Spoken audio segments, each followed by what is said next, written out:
sitting here and I was just thinking about stuff. I'm here in Orlando right now. I'm doing this Tom Joyner thing. Tom Joyner's got this family reunion that he does, and basically it is this thing where he gathers a bunch of black people together, and they I don't know exactly what they do. I guess they have fun and stuff like that, and I guess they think that they feel like I'm so much fun that they invited me to participate as a speaker to talk about wealth building and a money mindset, things like that. And I appreciate the invitation.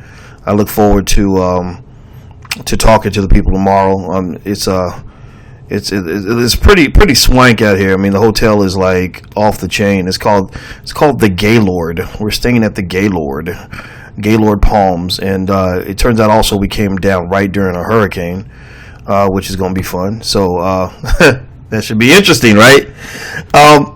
Anyway, I was just up and I was just thinking about some of the stuff I've been looking at in the media. I flew in from LA last night pretty late.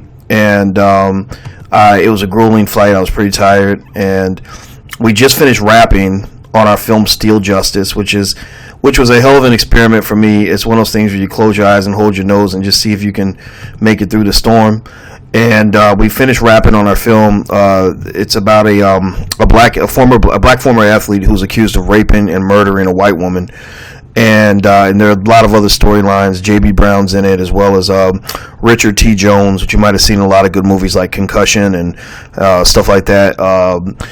Who else? Julia Roberts' brother happens to be in it. Eric Roberts, as well as Dame Dash has a role in it. Claudia Jordan, stuff like that. Even I have a role. I get to play the judge. And that was pretty fun. But Hollywood, the Hollywood stuff is. It's a little bit, it's boring. It's really boring to make a movie in Hollywood. It's not like you're on the set and you're just sitting around all day. And I'm just sitting here like, why does it take an hour to do a scene that's 2 minutes long? I just don't get it. But that shows you the difference between me and the professionals. So I'm an executive producer and I want to start a studio, but I don't necessarily want to be a filmmaker because that takes a lot of patience. But anyway, before we jump into the topic real quick, Tracy says much love to you, Dr. Boyce. I love you too, Tracy. Thank you very much. Before we jump into the topic, do this favor for me. If you are on social media, please hit the share button. And share it to your social media page real quick for me. Also, please, if there's a subscribe button, please hit subscribe so that we will be connected. And I'll never lose you. You'll never leave my life, and I'll never leave your life. I'll always be here, getting on your nerves every day of the week. How about that? Okay, so I was thinking about this stuff with Colin Kaepernick. I hope I've been saying his name right. That's how I've been pronouncing it, Kaepernick. If I've been pronouncing it wrong, just chalk it up to ignorance. And I was thinking about the fact that Colin, as you know, in case you have been under a rock, Colin has gone through it this week, mainly because he chose not to stand for the national anthem as a result of his protest against the treatment of black men in this country. All the black men being shot down by the cops, and not just by the cops, but being shot down by other black men in some situations, which is actually linked to white supremacy, because they create the conditions under which these homicides occur. Most of these deaths, most of these murders occur in relation to the drug trade. Because remember, they don't make coca leaves and they don't make weapons in the black community. They don't make drugs or guns in the black community. Those things are getting in. They're not getting into white neighborhoods. They're getting into black neighborhoods because your politicians are letting it happen. The police are delivering some of those guns. So anyway, so Colin has been going through it, and my man's been standing strong. Much respect to him. He came out with the big afro, and I call that the fuck y'all fro. Like fuck all of y'all. Like, I don't care, y'all. You ain't gonna punk me. And I just loved it. I said, man, that's a black man right there. He don't care. He's going gangster with y'all. He's like, I'm still not standing up for the pledge. I'm not putting my hand over my heart. I'm not going to pledge allegiance to a flag of a country that treats people that look like me like they are less than human. I'm not gonna sing a song by Francis Scott Key that celebrates slavery and racism. I'm not gonna do that. And the thing about it is, all y'all run around here calling him radical and thinking that what he's doing is crazy. You got to understand, he's the only one that's got any damn sense. You the crazy one. You're the one who's nuts when you grew up somehow thinking that it's normal to pledge allegiance to the people that have spent hundreds of years working very hard to kill you. That just takes a special kind of coonery, a special kind of ignorance. We're all born in the coonery. We're all fighting against it, myself included. I was born in Kentucky, for God's sake. Down in Kentucky, Louisville, that's where Judge Olu Stevens resides, and you saw what they did to Judge Olu Stevens. All he said was, well, maybe it's wrong that we're sending black people to prison in droves with all white juries. Maybe there's something wrong with that. Maybe that kind of looks like Nazi Germany during World War II, when you got Germans sending Jews to the gas chamber. Maybe it's not a good thing, right? And Judge Olu Stevens, I met the brother. He's not a radical person. He's just a normal dude trying to just do his job. Very professional, very just kind of laid back. And he made that very basic point. And down in Kentucky, they've been trying to lynch him since it all went down. They've been trying to take that man off the bench. They even got black people working to get him off the bench because he stood up for black people. What is wrong with you? Seriously, that's insane to me. That's insane. So I know coonery. I grew up in Kentucky and I was raised on coonery. Just a nice big helping each morning, the cornflakes and coonery. That was what we got fed every morning. So Tracy says, Dr. Boyce, there's a pic of Congress where some of them are not standing. Yeah, I saw that picture, Tracy, and where the congressmen were all, half of them were sitting down and half of them were standing up. So it's true. He's not the only one to not stand. Now, I think they were just doing it out of being lazy. I think people are more upset with why Colin didn't stand, as opposed to the fact that he didn't stand. In case you want to know, I got I think somebody saw this on my wrist and they were worried. They thought I was in the hospital. I'm not in the hospital. I'm at the Tom Joyner thing. They make you wear these wristbands to get into all the stuff. So since I'm a VIP guest, I get to go to all the concerts and everything for free. I don't know much about who's coming. I know they having a gospel explosion. Lordy be, I'm not going to be at the gospel explosion. They got Frankie Beverly and Mays. I don't know much about Frankie Beverly and Mays, but if y'all were here and you liked them, I would let you have my little orange thing. I'm here to do my work and to love the people that love me back, and then be on my way. I got to head to Atlanta, and we got to do our walkthrough to get ready for the All Black National Convention. I hope you're coming. I hope you're going to be there. If you come there, if you show up and you're flying from out of town, I promise you I'll give you a triple hug. So just if you see me, just say, hey, Boyce, I'm here to collect my triple hug, and I will give you 3 hugs in a row. And if you want me to, I can even kiss you on the cheek. Unless you're a hairy dude, or something like that. I can't kiss a dude on the cheek because the gay rumors will begin at that point. We can't have all that. Now, let me look at some of the questions here. Janet Parker says, House Negro Syndrome. They are afraid of losing their spot. Yeah. And that was actually, I'm glad you kept me on point, Janet. Just so you know, I've always had this undiagnosed ADHD. My brain goes in every direction. But I tend to believe that ADHD is actually good for your mind if you know how to control it. I know how to control mine. I do get things done, but my brain goes in different directions, and I just allow that to happen. Here's what's interesting. Okay, so Colin's been going through it for day after day after day, for an entire week at least. He's been going through it. Now, what has the media been doing? They've been getting these hand-picked, cotton-picking niggas on TV. I'm sorry, I don't mean to say that's mean. I shouldn't say that. These ridiculous black people going on TV and attacking this black man for standing up for black people. And that's pretty much, that's the tradition, though. Remember, Malcolm always said that. He said, when a black man like me on the plantation would stand up, he said they didn't kill him. He said they would send an old house Negro behind him. And that's what they do. That's the standard tactic. So you had Jerry Rice, who said something stupid. You had Tiki Barber, who said something stupid, which Tiki can't talk. With all his just ignorant behavior. Tiki, I think that man left his pregnant wife for an intern. This dude is ridiculous. You need to sit your ass down. Who else did they get? They got a couple other guys, and it just sounded stupid. The only one who really held it down, and it's kind of sad that you had to turn to a damn near 80-year-old man to get this. I think he's almost 80, maybe he's 70-something. Is Jim Brown. Jim Brown, one of the most authentic, real men in the history of the NFL. I mean, he's a real man. And Jim Brown said he stands by Colin 100%. I think Kareem Abdul-Jabbar stood up. So what Colin's doing is kind of a throwback. It's a throwback to when black men were men in those situations, when they wouldn't allow their communities to be mistreated just so they can make $1. You know, when they didn't bow down in fear because a white man threatened to wave his checkbook over their head. You know, but now it's really crazy to me that you see this black man just standing out here by himself, dealing with all the backlash by himself because he stood up for black people. I mean, really, you're the National freaking Football League, man. Y'all supposed to be tough. Apparently, you're not mentally tough, because if you were mentally tough, you would care about other black men being shot down in the street. What the hell is wrong with you? I mean, really, I don't get it. I really don't get it. Look, united we stand, divided we fall. So if Colin's out there by himself, dealing with all this backlash by himself, then they're going to lynch this nigga. They're going to take him down. He will never play again. They're going to fire him. He's done. He is absolutely done. But if 20 other guys, just 10, 20, God forbid, maybe 30, maybe there's 30 black men in the NFL who actually care about the deaths of black people.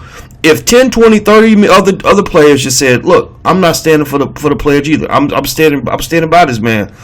Then maybe it will be tougher for them to take decisive action against him, because they're going to eat Colin up. Colin won't be playing next year. Colin won't be playing for any team, because basically with a black man, I think there are at least two things that a black man can do that will cause him to suffer in various American systems. One is if he hurts a white woman, if he's accused of harming a white woman.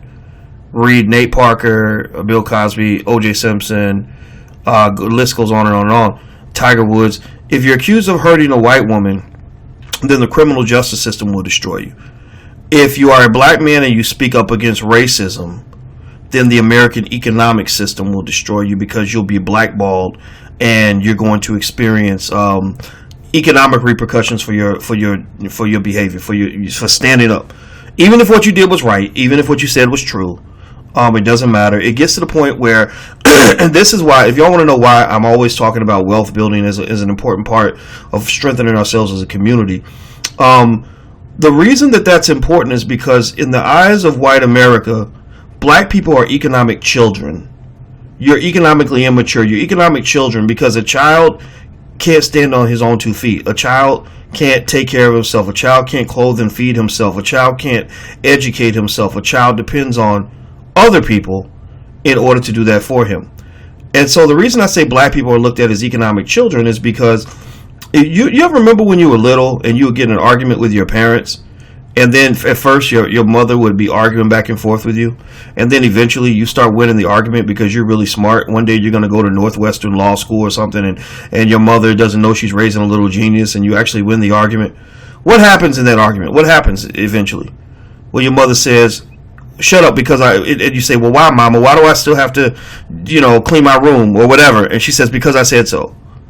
And what that is that's a power play. That's a trump card. That's a trump card she pulls out when it's time to when she needs to win the argument and she can't win fairly. She can't fight a fair fight, so she pulls out the trump card, right? Well, that's what white people do to you. That's what white people do to you, right? So first they're like, okay, we've got these rules and procedures, and you debate certain things, you take things to court, you debate things in the court of public opinion, whatever. But then there gets to be a point where basically they say sit down and shut up. When it's time for you to stand up, somebody's standing over you telling you to sit down and be quiet. And you say, well, why do I have to sit down and be quiet? Because what I said is true. We know what they've done to black people historically. We know what they continue to do to us today. Everything I'm saying is true. You know that I'm right. You know we deserve reparations. You know that you're killing us. You know that you're signing off on this. You know this system is responsible for the deaths of countless black people. And you can't argue with me about that. You can't argue with me with data, logic, and facts. So what do they say? They say, sit down because I told you so. I told you so, right? They're like, we don't have to defend ourselves. We don't have to explain ourselves to Colin Kaepernick. We don't have to. We may not win the debate as a fair fight, but it doesn't matter because we control his paycheck. We control his right and ability to provide for his family. We're going to blackball him economically and destroy him to the point where he can't take care of himself anymore. So we're going to emasculate him in public so that every other nigga on this football field understands that I am the boss. I am in charge. I'm running this. In case y'all didn't see, they actually compared Colin, one of the NFL executives, speaking on condition of anonymity. That's how brave they are. said that they are as mad at Colin Kaepernick for speaking up for the rights of dead black people as that they're as mad at him for what he did as they were at Ray Caruth when he murdered his pregnant ex-girlfriend. So literally they were saying that Colin, for simply protesting the deaths of black people at the hands of police and other parts of this system, that by protesting the deaths of other black people, that he is as bad, that he's being demonized as much as a man who murdered his pregnant ex-girlfriend. Now that says two things about the NFL and about how these warped sicko bastards think. Number one, it says that you obviously don't care much about the deaths of women or babies. That I guess doesn't matter to you at all. I mean, my God. I mean, he didn't stand up. He didn't put his hand on his chest and stand up during the pledge. So that's equally horrific to murdering a pregnant woman. Okay, all right, yeah, okay, whatever. And then, so one thing you're saying is that you don't value the lives of women, and you're also saying that you really hate black people that much. You see, that's the funny thing, and that's what I've been explaining to black men from the jump. You know, and brothers are getting it. Every city I go to, I'm running into young brothers who pay attention to what we're talking about here, and I'm so glad they do that, because I love helping them understand these things I didn't figure out till I was probably damn near 40 years old. Here's the relationship that America has with black men. America has to say, and I talked about this a little bit in Hidden Colors 4, Tariq Nasheed's joint, which I think all of y'all should go buy if you haven't bought it. Tariq's film is amazing. America kind of sees black men the way they see like these really powerful circus animals. They like a big elephant or a tiger. That's how they see the black man, right? So think about this, right? When they get the tiger and they put him in captivity and they train him to do little tricks and stuff like that, what do they do then? First they establish dominance over the tiger. They make the tiger and the elephant think that the little trainer, that he's the boss, that he's in control. If he gets out of line, they shock him, they beat him, they do whatever, and then he eventually learns what he's supposed to do. He learns how to do his little tricks.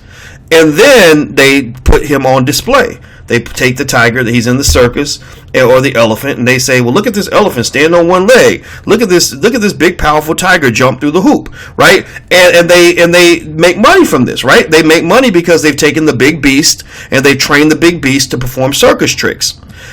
And so maybe one day one of the animals says, fuck this shit. Like, I'm not supposed to be doing circus tricks. I'm not supposed to be jumping through hoops for you. Wait a minute, I'm bigger than you. I could probably eat you. If I'm an elephant, I could step on you and kill you with 1 foot. You keep shocking me, and that's exactly what's going to happen. I want to be free. I don't want to be in this cage. This ain't right, right? Well, so the elephant or the tiger, maybe they kill the trainer. Maybe they decide to run away, or they run out of the ring. Well, what happens? Suddenly, the elephant becomes a threat. The elephant, what do? They neutralize the threat. They murder the elephant. They will kill the elephant, right? So the black man's the same way, right? They're already afraid of you, just like they are with the tiger and the elephant, right? They fear you. You're bigger. You're stronger. You're muscle bound. You're super intelligent. You got mental toughness. You just have everything that they wish they had, probably all the way down. Even some of the myths about even the stuff they say about the penis. Maybe that's true too. I'm not judging. I haven't seen that many penises. So I don't know. You ladies, maybe the ladies can tell me. I don't know. All right. So they already fear you. They're intimidated by you. They're threatened by you. And so from the beginning of your life, when you're first born, just like that baby tiger, they establish dominance over you, right? They establish dominance with the carrot and the stick. If you get out of line, we're going to shock you, we're going to beat you, we're going to punish you. But if you do what we tell you to do, we're going to reward you. We're going to throw you trinkets and dollar bills and all kinds of stuff, right? So you join our little AAU program when you're 12 and you play well, you play good, boy, or whatever, we're going to give you some free sneakers and put you on TV and give you some women and maybe a car and maybe whatever, whatever, some liquor, whatever, or some jewelry, whatever stupid thing that you think is important. And then they train you.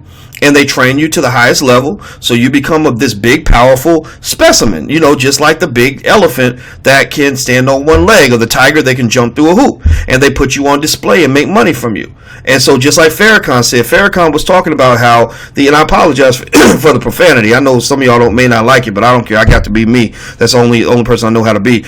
And so like Farrakhan said that the NFL Combine is just like a slave auction. He said basically They're just like, they got these big muscle bound dudes running and jumping and lifting weights, and they're like, look at how high that nigga can jump. Look at how fast that nigga can run. Excuse me. Look at how powerful that nigga is. That's the most powerful nigga I've ever seen in my life. Right? And so effectively the same way they display the big powerful animal, they display the big powerful athlete, and everybody cheers for the animal when he's doing what he's supposed to do. The athlete's trained to throw, he's not trained. They don't want him there thinking. They don't want him there, commentating on NFL policies or the politics of NFL's, I think they have a tax exempt status and all these other crazy things, right? They don't want you talking about, Black Lives Matter and protesting. They want you to do what you were trained to do. They want you to jump through the hoop and stand on one leg just like the elephant. They want you to show the world how big and strong you are and how far you can throw the football down the field, how fast you can run, how high you can jump. That's what they want from you, and they're going to reward you for that from here to eternity. But the minute you get out of line, even if it's not your fault, even if it's for a good reason, just like a tiger. Remember that tiger in Vegas? He bit the trainer or whatever because he didn't know. He thought that he didn't think he was hurting the trainer. He just picked him up by his neck and put his claws in his neck or his teeth in his neck and killed him. And what did they do? They had to kill the tiger, right? Well, the same thing is true with you. Even if it's not your fault, even if you have a good reason to get out of formation, so to speak, they're going to treat you like the tiger and shoot you down. They're not going to physically kill you unless you break the law. If you break the law, then all bets are off. But by simply deviating from protocol, deviating from your training, and if you become a threat on any level, then they will neutralize that threat. So right now, Colin Kaepernick is a threat. He's a threat to their ability to make money. And as a result, they're going to neutralize him just like they neutralized the tiger and the elephant that can stand on one leg. Ray Rice, when he went through his situation, he became a threat to their ability to make money. So now Ray Rice is neutralized. Doesn't matter how good he is. He ain't never playing football again. Ron Artest, when Ron Artest was provoked by somebody in the crowd, again, almost like the tiger who's provoked on stage and he does something because he's freaking out. Well, Ron was provoked. A white man threw something and hit him in the head. So Ron went up in the stands and beat the dude's ass. What did they do? When that happened, they issued the worst punishment in NBA history on Ron Artest that day. And they didn't do that just because the crime deserved that punishment. They did it to make a point. They did it to send a message to every other athlete in the NBA. If you ever get out of line, even if you're right, even if you're justified, if you ever get out of line, this is exactly what's going to happen to you. When Latrell Sprewell got into an argument with his coach and choked his coach, they gave him at that time, which I think was the worst punishment in NBA history. See, that's so basically the black man, I think in the eyes of America, is just, it's kind of this big, powerful specimen, or like a pit bull, right? You admire the strength and the beauty of the animal until the animal bites the baby, and then next thing you know, you're killing the dog. You're going to shoot him down. So I think that for Colin, this treatment is obviously not surprising. It's gonna continue. What I really think is that these brothers that if they care about, if they support him, if they believe in what he's doing, I encourage them to not be afraid to be black in public. Don't just be black in private. Don't just send them a text message and say, stay strong, bro. I'll support you, bro. But I can't do nothing, man, because, my team, the owners, they be tripping over here, man. Whatever, man. Then you're not a man. Don't even say nothing. Don't even pretend like you support him, because you're not judged by what you believe. You're judged by what you do. You're not judged by what you do when you're comfortable. You're judged by what you do when you're uncomfortable. And it's not as if standing together is something that black men can't do. They did it in the 60s. You had black men in the 1960s between Muhammad Ali and Jim Brown and Kareem Abdul-Jabbar and all these real men that just stood up and simply did what was right. They weren't standing up for something stupid. They were standing up for human life. And the fact that we have people that really believe that throwing a football or dribbling a basketball or making some money is more important than human life should be very disturbing to us. It really tells you just how insane this country is, how mentally ill this society is. It doesn't make any sense. All right, I'm going to take a breather. All right, do this favor for me. If you haven't shared this to your page, please share this to your social media real quick for me, if you don't mind. If there's a subscribe button, a follow button, a Let's Stay Connected button, please hit that button. Also, if you want a free e-copy of my book, It Takes a Village to Raise the Bar, please go to drboycewatkins.net. If I mention a URL, if you could write down somebody could type in the URL so others can see it, I'd appreciate it.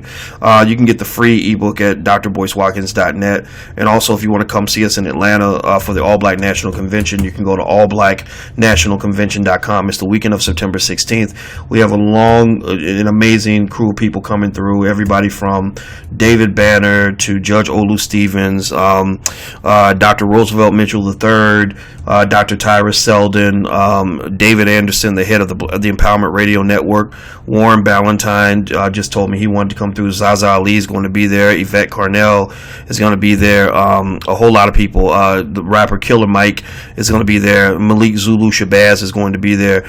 We just got a long list of people, and it's going to be awesome. And we're basically going to define an agenda that is uniquely ours for the future. And in fact, we're going to launch a black political party while we're there. So I'd love for you to be there to give some insights into how we can do this effectively and make this really work for people. Now, let me look at some of your questions. Let's see. Chris says, come on, boys. You can't try to give Ron Artest a pardon on that. He needed to be punished on that hard. The NBA had a lot of fights, but that's bad business to have players running up in the sand. Well, I'm not going to disagree with you entirely, Chris. What I will say is that I talked to Ron Artest, or I guess his name is like Meta World Peace now, which I didn't quite understand that. But he's actually a very intelligent, very logical person. And I think that while what he did certainly deserved punishment, it didn't deserve punishment of that magnitude. And I think also the punishment tied back into, again, just this fear I think that whites have of black men. It's like we love them when they're on the court and they're running up and down dribbling the basketballs, but when we actually are dealing with them, it's a whole new level of fear. I mean, there's, I found it so interesting. I remember one time when I accidentally got into the wrong car. My daughter and I were coming out of Barnes and Noble, and I got into the back seat of a car thinking my daughter was in the car because I got in a rental car, and there was literally a car across the way from mine that was identical to my car, and I thought that my daughter was in the car. So I got in, I opened the back door to throw the book bag in the back seat. And you should have saw this white man's face. He really, the look of terror on his face when I opened that door was hilarious. And I tried, and I realized what I did, and I said, "Oh my God, I'm so sorry. Oh man, my apologies." And he didn't even say anything. I think he was just in shock, to have this black man in his back seat. Now again, maybe if I'd been white, he would have felt the same way, but I don't know. It's hard to say. Let's see. Andre says, if we are so-called Christians that have faith in children of the highmost God, where is our trust in God? I trust in God, but I think that, God's waiting on us to do something too. There was a joke I heard the other day. I want y'all to tell me if y'all think it's funny. Okay, so here's the joke. The joke was, if you give a man a fish, you feed him for a day. If you teach a man to fish, you feed him for a lifetime. If you give a man religion, he'll starve to death praying for fish. Y'all get it? What do y'all think? Tell me if you think it's funny. So tell me, give me a ha-ha if you think that's funny. Okay. Willie says, hey, Dr. Boyce Watkins, the People Scholar, are you going to invite Warren Ballantyne to the Black National Convention? Yes. Warren invited himself. I love Warren. And Warren reached out to me. He's like, man, how come you don't invite me to your stuff? And I said, man, it wasn't even a disrespect thing, brother. I just didn't even think about it. I apologize. People were reaching out to me about trying to be involved when they heard about it.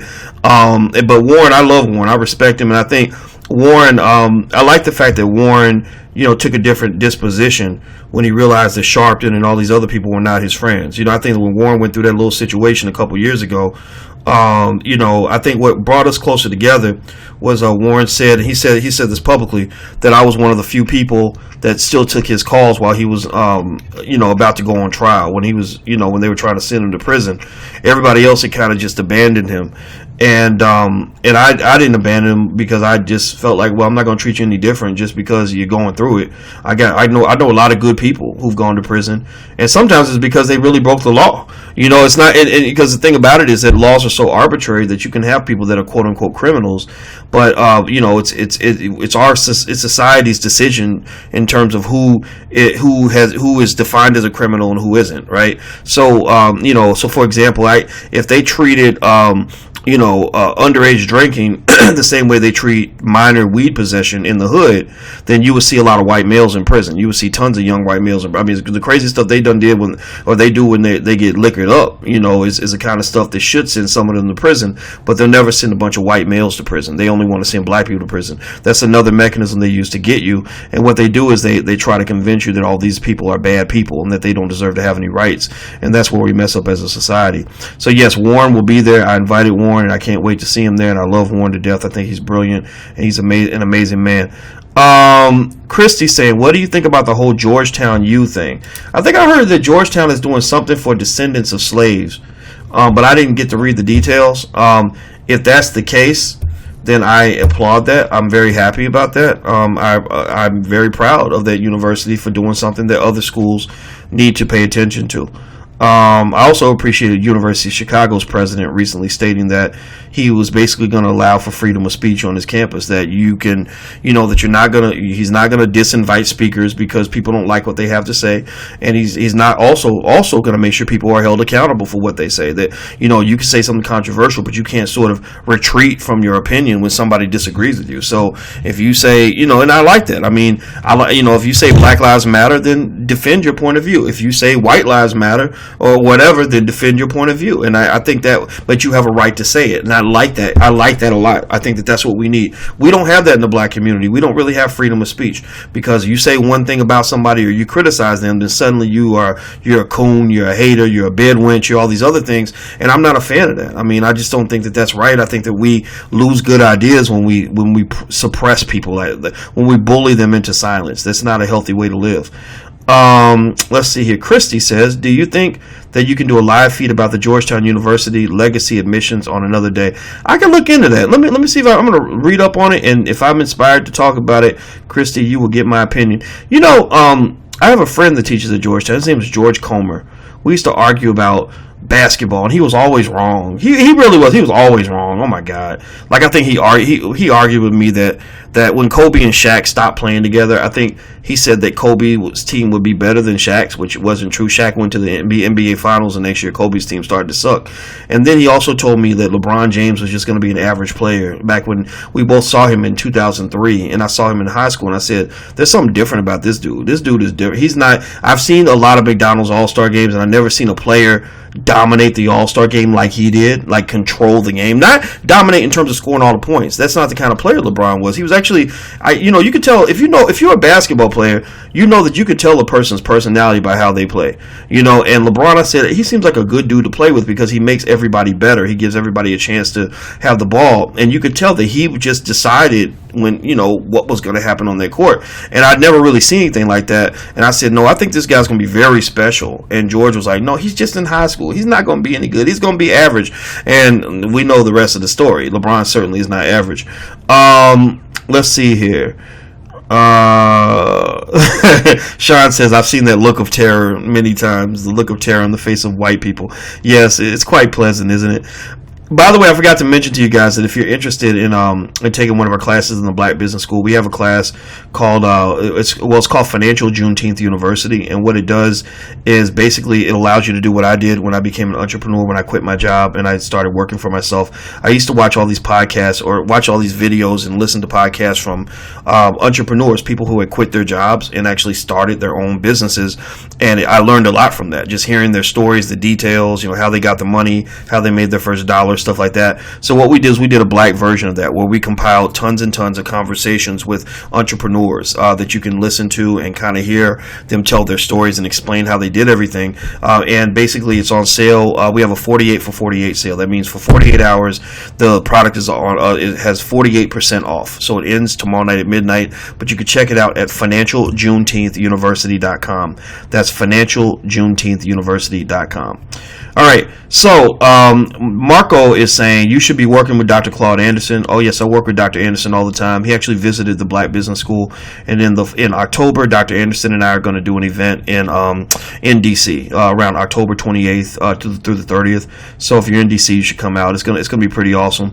In case you don't know who Dr. Claude Anderson is, he's the author of the book Powernomics, which everybody should read. Another book everybody should read is Black Labor, White Wealth. You see, if you understand the wealth equation, if you kind of understand what's happened in America in terms of wealth, you understand why these Colin Kaepernick situations play out the way they do. Basically, the power imbalance is connected directly to a wealth imbalance. The owners of these NFL teams are mostly white, pretty much all white, and they pretty much control a lot of the athletes who are majority black. The best athletes anyway are black for the most part. I mean, there are some good white guys in there, of course, but we know how football and basketball kind of work, and so basically. Here's another dynamic that links to the wealth imbalance. The fact that Colin is out here by himself, just getting ate up by the media, which is, again, mostly white, because whites control most institutions in America because they spent 400 years stealing our wealth and blocking us from having access to resources and keeping us from having the ability to pass wealth to our children. So all the institutions in America are pretty much white controlled. Media, educational institutions, sports institutions, the list goes on and on, major corporations. So basically, Colin is out here by himself because the white media is eating him up. They're either attacking him directly or they're bringing on their little well-paid coons, to come and get him. You've got the NFL team owners who are like, wait, this Negro's messing up my money flow, so we're going to destroy him. And then you've got the players. That's the third dynamic. You've got the other black athletes on the plantation who know that what is happening is wrong. They wouldn't personally most of them wouldn't be offended at all by what Colin is doing. They think what Colin is doing is fine. They probably agree with him behind closed doors, but they won't go out in public and stand with him. They won't do it. Why? Well, because they're afraid. Most of us are afraid of white people because white people pay our bills. And most of us do not understand just the sheer hilarity of trying to fight for equality in a society where you're begging your oppressor to feed your children. That don't make no damn sense. That doesn't work. It won't work. And so one of the things I realized in my own life when I felt like the white man had his foot in my neck was I said, I got to get out this man's house. I got to get away from him. I got to get away from a need to depend on him to feed my children. And people think that, and here's the funny thing, this goes back to our economic immaturity. We really think that we can't survive without white people's help. We really think black people just ain't got the resources. Black people just can't do it. You can't sit up there in a vacuum and it's crazy to tell black people they can make it without the help from white folks. And it's funny to me because you don't hear white people saying that to their kids. You don't hear white people say, "Oh, well, you could never make it without the African American community." I mean, how would you educate yourself, son? How would you feed yourself? How would you clothe yourself? How would you have a place to live? You can't pay your bills without black people, right? That's you would never hear that. Why? Because they see you as a joke. They see you as a joke, and the reason that we make ourselves into the joke is because there are preventative mechanisms that can be done in every family, basic things in every family that can be done to defend yourselves and defend your children from this economic rainstorm that they're going to face. It's like your child walking outside and it's storming. Why not give them an umbrella? Why not get them prepared for this, right? So little things black families can do very easily is if you think generationally, you could build generational wealth by, number one, making sure you have, all your insurance policies in place. Your hold on, let me shut this down. Somebody's trying to hit me up. Okay, hold on. Okay, okay, there you go. My phone's off. A lot of people calling me late at night. I know what it is. This is West Coast, and the West Coast is still not. It's not 12:30 at night. But anyway, a couple things you could do. One, you have good insurance policies, so that your kids won't be broke when you die. Number two, you leave them something. You have to own something. You can't leave them a job. Like, that doesn't work. No matter how many years you've been at that factory, they ain't gonna hire your children, no matter how much you beg them. Number three, if you teach them about wealth and how that works, then that makes a big difference. And as I teach in our wealth building program for kids, basically any family can have hundreds of thousands of dollars in the bank if they just simply invest. If they randomly pick any stock and just buy stocks every month, maybe $200 to $300 worth of stocks every month will give you hundreds of thousands of dollars after about a 30-year period. So it's really not that crazy. It's not magic. It's not a whites only formula. You don't have to be rich to do it. The reason that we end up in this economically vulnerable position is because we ain't paying attention. I was at an event one time, and I just thought it was so interesting because they had a bunch of exhibitors, and they had all the jewelry and entertainment stuff on one side, and then they had all the educational and financial stuff on the other, and everybody was on the side where there was entertainment. There was hardly anybody on the side where there was education and financial literacy. And they were playing music. They were playing all the little songs black people love, that we love to dance to. What was it? Not what are the songs? I can't remember the name. One was that one. I can't remember the names of any of the songs. One is the Stanky Leg and something else. They would just play all these line dance songs over and over, and everybody was just bopping to these songs. And I just thought that was so interesting. I was like, wow, we really know all the dances, and we really know all the lyrics to all these songs. We go to college, we do the Perfect Step show, but we don't even know the basics about how to start a damn business. And I said, what we have in America is not just a racism problem. We have a cultural problem with our community. We and again, it's not our fault. White supremacy does that. Racism and oppression can do that. It can lead you to just, sort of have a distorted view on life. But I mean, the problem is so readily apparent that it's sad and it's sick and it's ridiculous. It's crazy. So for those who are listening, I just tell them these are 4 or 5 things you can do to make sure you're not vulnerable. And I'm gonna tell you, the more outspoken you are, the more you need to be economically sheltered. You need to protect yourself. I know that with the mouth that I have, the way I run my mouth, the things that I say, there ain't no damn way on this earth I'm gonna go and that a white man's gonna give me a job. And you know what? I don't even blame him. I wouldn't want me around either. If I was white, if I was raised in a country that supports white supremacy and teaches white people the way they're taught, the way they're raised, what they're taught about history, I wouldn't want my black ass on that job. I would fire me immediately. I don't care how smart I am. In fact, the smarter I am, the more I want him out of here because he's going to disrupt my ability to make money, right? So, given that I see that so clearly, I just sort of see it as a natural condition that I need to be able to pay my own bills. If I can't pay my own bills, then I need to shut up and do what my boss tells me to do. So if you can't, sustain yourself economically in some way, then you probably need to just be quiet. Just go to work. Just do what you're supposed to do. Chris Stone, if a player doesn't want to stand and respect the anthem, then he shouldn't fucking show up to the game. He can protest till his heart's content at home. Okay, Chris. Tell us how you really feel, Chris. We love you too. I think Chris is an agent.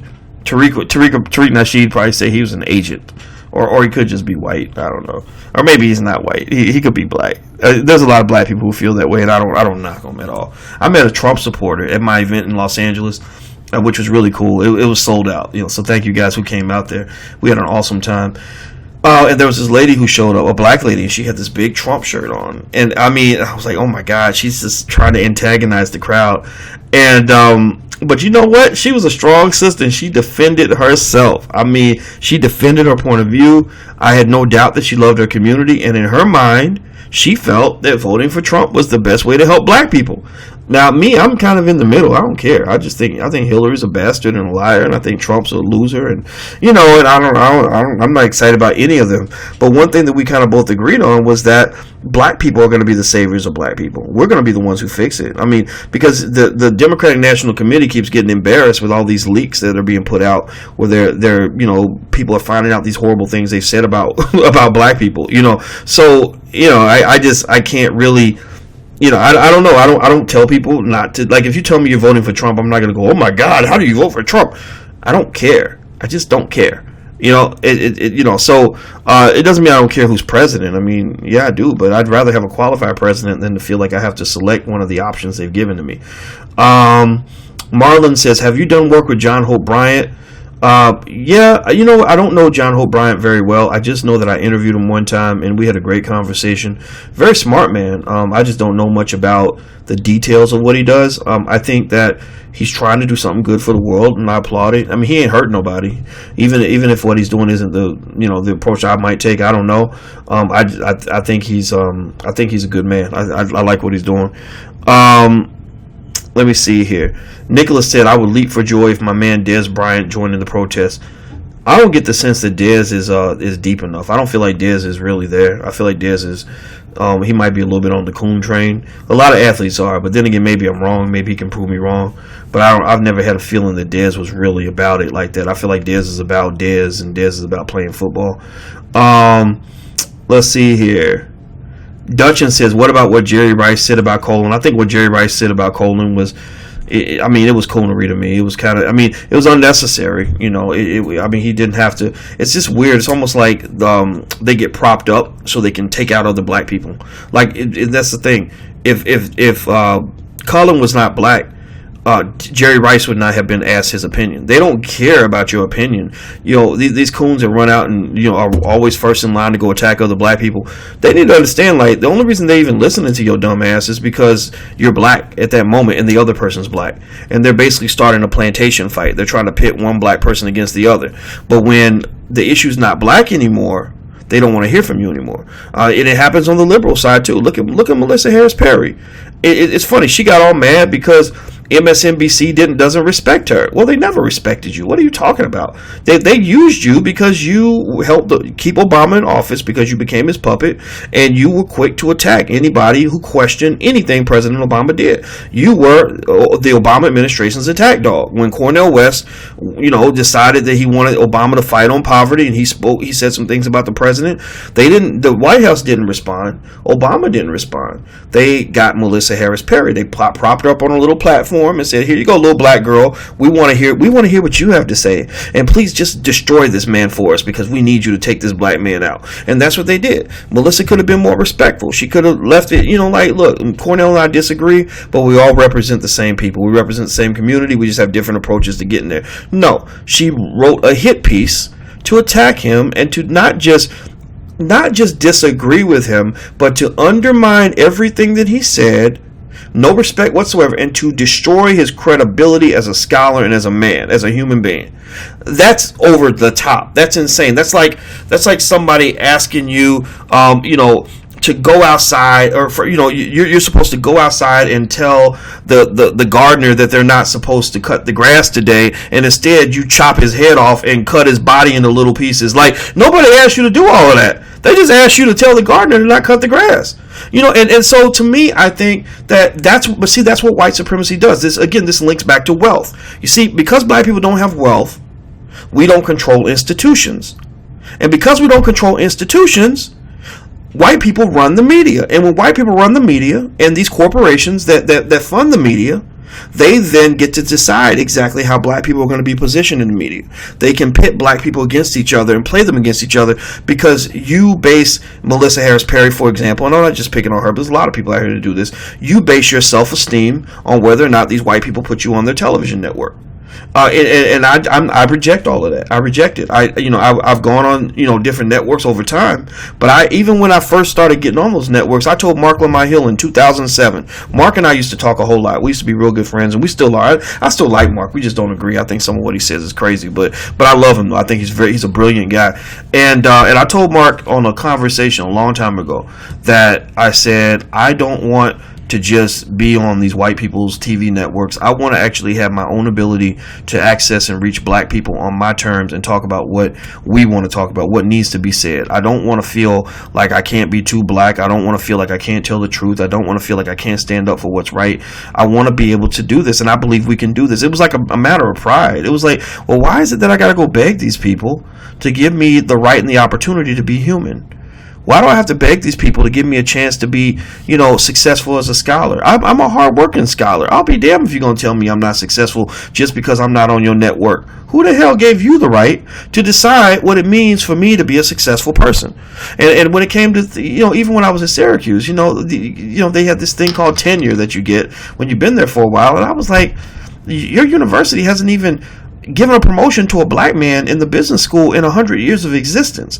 What sick world do you live in that leads you to think that I'm somehow, as an intelligent human being, going to leverage my self-esteem as a scholar on whether or not you approve of me or not? Why am I going to somebody who lives in a society where they're trained to hate me, and I'm looking for these people to validate me? What the fuck would have to be wrong with me for me to think that this makes any damn sense whatsoever? It was the dumbest shit I've ever seen in my life.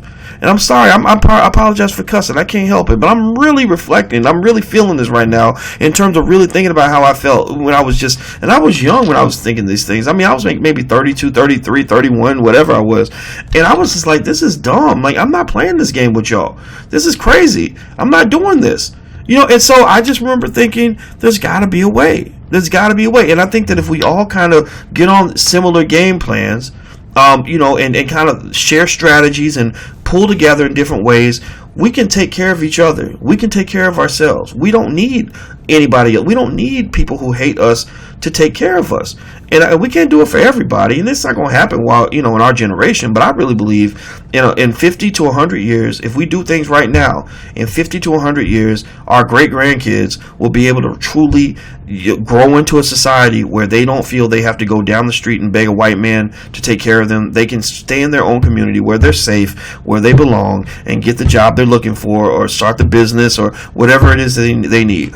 We want to ultimately, as a community, live in a society where we don't need everybody to feel like they have to be an entrepreneur in order to be economically free. Right now, you kind of have that a little bit because there just aren't any major black corporations that can employ thousands of people. But I think that in 100 years, you'll have that. And so young college graduates can go to school, graduate, and say, I'm going to go work for such and such company, and it's run by black people, and it's part of the black community, and it's mine, And I think that that's going to be a better world to live in. This world that we live in now sucks, man. I mean, in certain ways, it sucks in the sense that, it's just kind of weird that you got to be damn near maniacal. You got to be a lunatic genius, which I guess if I'm smart, I guess some people call me, said I'm a genius. Maybe I am. I don't know. Maybe my IQ's high. I don't know.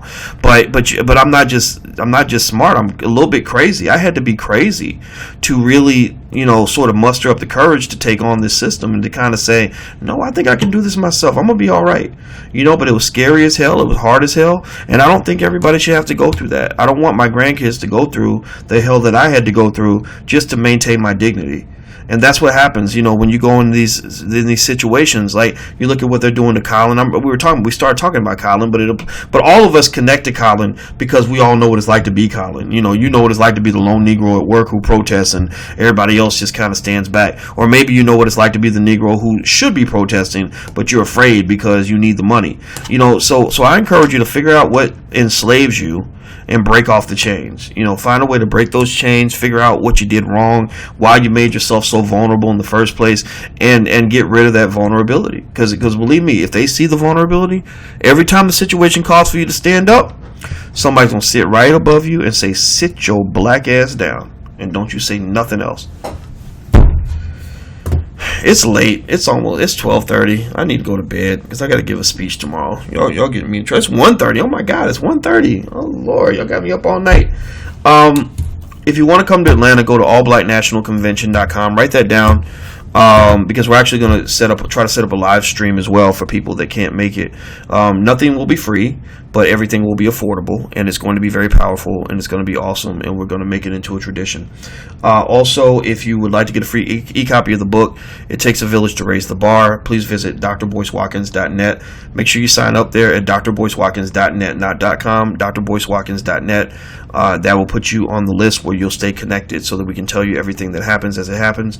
If you're interested in wealth building for your children, we have a great program at blackmillionairesoftomorrow.com. That's blackmillionairesoftomorrow.com. The program comes with 15 different modules with self-study examinations, as well as PowerPoint slides to ensure that your child knows the concepts cold. Our kids that come out of our financial programs are economic geniuses. They are not going to be economic victims. They are starting businesses. We're helping them market their businesses. They are kicking absolute complete ass. If you set your child off at an early age to make certain decisions, your child will never feel like they ever have to work for anybody ever again. So if you want to know about that program, check it out at blackmillionairesoftomorrow.com. That's blackmillionairesoftomorrow.com. And also, if you happen to want to subscribe to this podcast and listen to me and via audio on your way to work, maybe on the plantation, you want to put the headphones on while you're at the gym, you can subscribe at BoyceWatkinsPodcast.com. That's BoyceWatkinsPodcast.com. And the last thing I'll give you can write this down, is if you want to follow us via text message. Some people just love it in here. Like, this is like a safe space for crazy black people like me, and so they want to stay as closely connected as possible. So if you want to do that, you can also even follow us via text message. You just text the word Boyce, B-O-Y-C-E, text the word Boyce to 31996. Text the word Boyce to 31996. So I'm about to get out of here, guys, and thank you for being crazy enough to be up with me at 1:30 in the morning, talking crazy. Gonna get us all in trouble. Dr. Boyce, you're gonna get us all fired. We're gonna get in trouble. Well, that's all right. Maybe if I get you in trouble, it'll light a fire up under you and get you ready to take on the life you're supposed to have, as opposed to the life that you settled for because you feel like you can't do no better. So maybe the fire is good for all of us. We all need to have some fire under our butt. Go get yours. Don't let these people punk you. And last thing I'll say is out to Colin Kaepernick. God bless you, brother. I love you, brother. You are a real man, and I hope that these punk ass dudes will stand next to you, because there should be 100 of y'all making this protest, not just one. And that's the way it's supposed to be. So I'm out of here, guys. Take care. I love you, and have a good evening. Talk to you soon. Peace.